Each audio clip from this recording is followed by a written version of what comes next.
Well, they happen all too often. Head injuries suffered in sports. The Centers for Disease Control says more than 2 million concussions are reported every year. Many of them involve football. One case this season, very close to home, changed a young man's life forever. In tonight's reality check, News 13's Frank Crocker looks at what's being done to protect our players. Frank? You might be surprised wrestlers actually account for the highest rate of concussions, all that pounding on the mat. But many more athletes play football, which means many more head injuries. And for one local hero, the hard hits became too much, no longer worth the risk.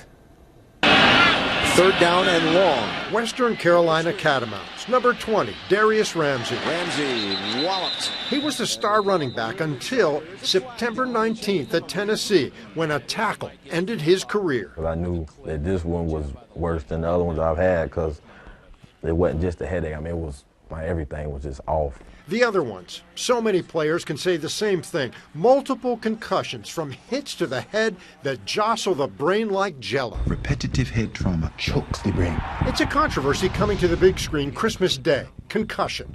Will Smith playing the role of Bennett Omalu, the real-life Nigerian pathologist who came to America and discovered pro football's destructive and not so little dirty secret. When he got that one, when he came to me that Tuesday after Tennessee and said, I have these symptoms, BK, I kind of knew at that point.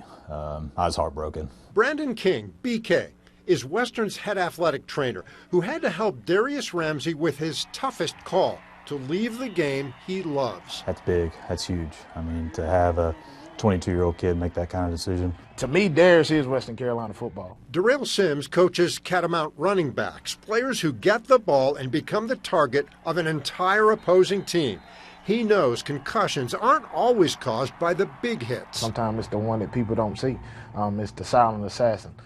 You always try to tell your guys protect themselves when they go in the pile and not lean in head first, but you never know. You know, I like to put it on my running backs, my linebackers, defensive line, and offensive linemen mainly. They're called helmet coats, foam padding that's attached to protect high-impact players during practice, but they can only help so much. Anytime you go 20-yard sprint at each other and collide, it ain't going to matter what you got on your head. It's that reality that led to concussion awareness legislation in all 50 states, mandating protocol guidelines for all school sports programs. BK says that's key, that Western's player policy is stricter than most. They're automatically shut down for 24 hours anyways by NCAA protocol, but we automatically shut them down for 5 days. And then we got another 3 days of exertional phase. So you're looking at 8 days before they're even cleared for full contact on the 9th day. I think until universities and the NFL start looking at how long a rest period should be, you're still going to see issues with concussions. Running back number 20, Darius Ramsey. He is joined by parents Phyllis and Derek Ramsey. This past Saturday was senior day. Family and friends joining Darius down on the field for the final game at home. No longer playing, but still very much a catamount, involved on the sideline, taking it beyond his injury. He realized the seriousness of it, and he took it to heart, and he's embraced being the mentor / coach he is now. He seems happy, a lot happier now that stress and that decision's off his shoulders now.